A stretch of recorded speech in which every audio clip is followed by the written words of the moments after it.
नमस्कार दोस्तों, चलिए जानते हैं आज की 50 बड़ी खबरें 10 मिनट्स के अंदर। लेकिन उससे पहले आप इस वीडियो को एक लाइक और इस चैनल को सब्सक्राइब कर दें। सपा नेता आजम खान 23 महीने की कैद के बाद आज जेल से रिहा होकर घर लौटे। रिहाई ने उत्तर प्रदेश की राजनीतिक तस्वीर में नई हलचल पैदा कर दी। उत्तर प्रदेश सरकार ने स्वास्थ्य और डिजिटल सुरक्षा बढ़ाने के लिए राज्य स्तरीय आईटी इंफ्रास्ट्रक्चर तेज करने का निर्णय लिया। जिलों में ऑडिट और प्रशिक्षण शुरू किए जा रहे हैं। यूपी में पुलिस ने नक्सलियों के आश्रयों पर विशेष अभियान चलाया। एक नक्सली को गिरफ्तार कर पूछताछ शुरू कर दी गई। इलाके में सतर्कता बढ़ाई गई। लखनऊ में राष्ट्रीय सुरक्षा और बुद्धिमत्ता पुलिसिंग सम्मेलन हुआ। राज्य की टेक ड्रिवन सुरक्षा पहलों को राष्ट्रीय बेंचमार्क बताया गया और नीति दिशा निर्देश साझा किए गए। Uttar Pradesh international trade show UPITS 2025 25 से 29 सितंबर को ग्रेटर नोएडा में होने जा रहा है। आयोजन में राज्य की अर्थव्यवस्था और सतत विकास योजनाएं दिखाई जाएंगी। प्रधानमंत्री के संभावित उद्घाटन को देखते हुए तैयारियां अंतिम चरण में हैं। इवेंट सुरक्षा और लॉजिस्टिक्स टीमों ने रूट रिहर्सल किए और प्रवेश प्रोटोकॉल तय किए। प्रदेश में आयुष्मान भारत PMJAY की वर्षगांठ पर विशेष स्वास्थ्य शिविर आयोजित किए गए।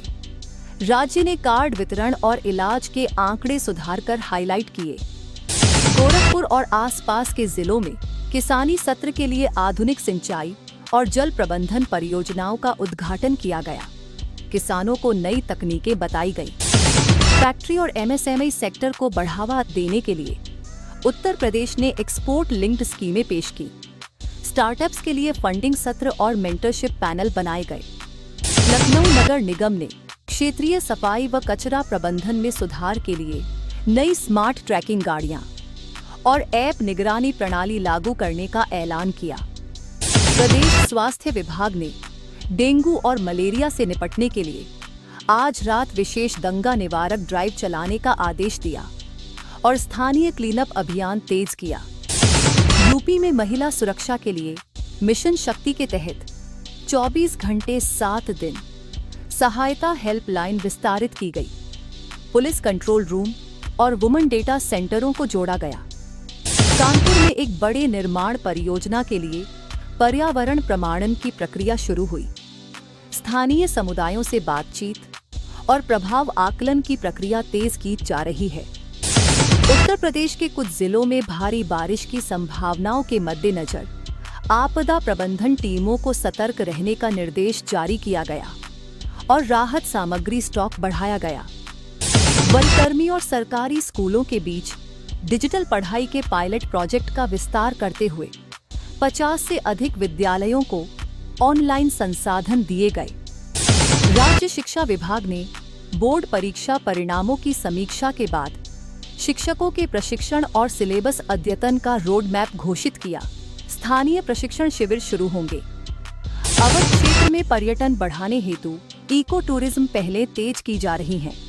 प्रशासन ने नई हेरिटेज मार्ग और मोबाइल गाइड ऐप पर काम कर दिया। स्थानीय स्वास्थ्य केंद्रों को सुदृढ़ करने के लिए जिलों में 3 मोबाइल अस्पताल भेजे गए। ग्रामीण इलाकों में निःशुल्क जांच और दवाइयां उपलब्ध करवाई जा रही हैं। उत्तर प्रदेश में सीवेज सुधार और शहरी जल निकासी योजनाओं को फंड मुहैया कराया गया। कई शहरों में फ्लड जोखिम कम करने की तैयारी की जा रही है। राज्य परिवहन विभाग ने सार्वजनिक बसों में लाइव ट्रैकिंग और महिलाओं के लिए अलग सुरक्षा जोन लागू करने की घोषणा की। पायलट रूट आज घोषित किए गए। आगरा वाराणसी कॉरिडोर में औद्योगिक पार्कों का विस्तार तेज हुआ। निवेशकों के लिए एक स्टॉप पोर्टल का शुभारंभ कर कृषि वैल्यू चेन को मजबूत किया जा रहा है। उत्तर प्रदेश में कोरोना के रियल टाइम निगरानी नेटवर्क को फिर से अपग्रेड किया गया। वैक्सीनेशन और स्लॉट मॉनिटरिंग को केंद्रीकृत किया जा रहा है। राज्य के वन विभाग ने वन्य जीवन संरक्षण के लिए नए पेट्रोल यूनिट तैनात किए। अवैध कटाई और तस्करी पर कड़ी निगरानी शुरू की गई। ज्यादातर जिलों में बिजली आपूर्ति स्थिर रखने के लिए ग्रिड अपग्रेड और पावर फैक्ट्री पर मेंटेनेंस शेड्यूल आज जारी हुआ। उपभोक्ताओं को सूचित किया गया। प्रदेश सरकार ने सड़क सुरक्षा अभियान में तेजी लाने का आदेश दिया। ड्राइवर प्रशिक्षण और हाई रिस्क रोड संकेतों पर विशेष ध्यान देने को कहा गया। बिहार में कांग्रेस की राज्य स्तरीय बैठक और CWC की बैठक सदकात आश्रम पटना में आज आयोजित की जा रही है। पार्टी ने चुनाव रणनीति पर चर्चा तेज कर दी। बिहार विधानसभा चुनाव की सरगर्मियां बढ़ती जा रही हैं। प्रमुख पार्टियों ने सीट रणनीति और गठबंधन विकल्पों पर अंतिम चर्चा तेज कर ली है। AIMIM के असदुद्दीन ओवैसी ने RJD को गठबंधन में 6 सीटों की पेशकश की। सीमांचल राजनीतिक मैदान में पार्टी प्रभाव बढ़ाने की रणनीति अपना रही है। बिहार के कई जिलों में चुनावी रैलियां और आदान प्रदान के चलते सुरक्षा बढ़ा दी गई है। निर्वाचन आयोग के निरीक्षक जल्द ही दौरे पर निकलेंगे। बिहार सरकार ने बहुजन और महिला सशक्तिकरण योजनाओं के फंड वितरण के पहले किस्तों का वितरण जारी रखा। लाभार्थियों के खातों में स्थानांतरण आज भी जारी रहा। पटना में किसान और मजदूर संगठनों की छोटी छोटी प्रदर्शनियां हुई। स्थानीय प्रशासन ने वार्ता के लिए प्रतिनिधियों को बुलाया और मांगों का संकलन शुरू किया। बिहार में स्वास्थ्य विभाग ने वायरल बुखार पर काबू पाने के लिए निगरानी शिविरों और टेस्टिंग सेंटरों की संख्या बढ़ा दी। राज्य स्तरीय नियंत्रण कक्ष सतर्क है। नगर निगम पटना ने सड़कों और जल निकासी के सुधार के लिए नई नीलामी प्रक्रियाएं शुरू की। ठेकेदारों के साथ निरीक्षण तय कर दिए गए।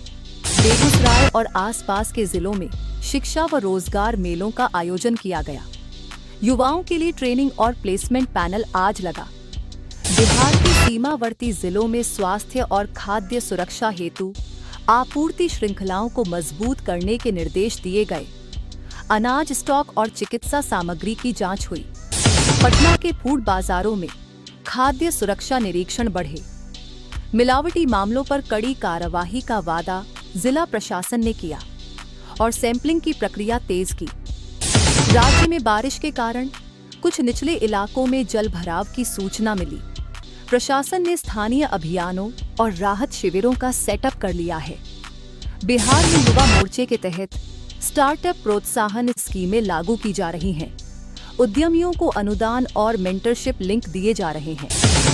मुजफ्फरपुर और मधुबनी जिलों में ग्रामीण SRDDD हचक निर्माण के ठेके आज जारी किए गए। ग्रामीण संपर्क और बाजारों तक पहुंच में सुधार पर जोर।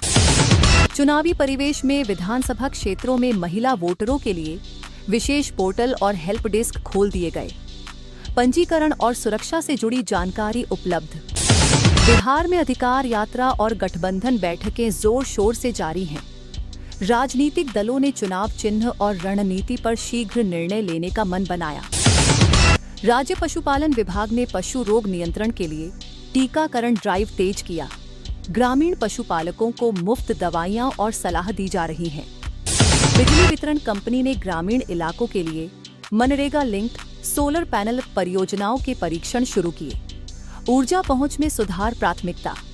बिहार स्कूल परीक्षा समिति BSEB से जुड़ी खबरों के मुताबिक आगामी परीक्षाओं के लिए आयोजन तिथियां और परीक्षा केंद्रों की सूची शीघ्र जारी की जाएगी। स्थानीय प्रशासन ने छोटे उद्योगों के लिए कर रियायतों और लो इंटरेस्ट ऋणों की घोषणा की, जिससे स्थानीय रोजगार सृजन को बढ़ावा मिलेगा। दोनों राज्यों में ट्रैफिक नियम उल्लंघन पर सख्त कार्रवाई के निर्देश जारी किए गए। हेलमेट और सीट बेल्ट चेकिंग बढ़ाई जा रही है। सीमा पार व्यापार और राज्य इंटरकनेक्टिविटी पर दोनों राज्यों के अधिकारियों ने मिलकर रोड मैप तैयार किया। लॉजिस्टिक लागत घटाने की रणनीति बनी। शिक्षा और तकनीकी प्रशिक्षण के जुड़ाव के लिए सरकारी प्राइवेट पार्टनरशिप पर दोनों राज्यों ने MOU पर सहमति जताई।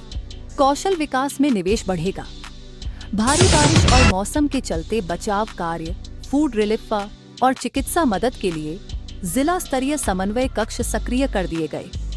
अलर्ट जारी है।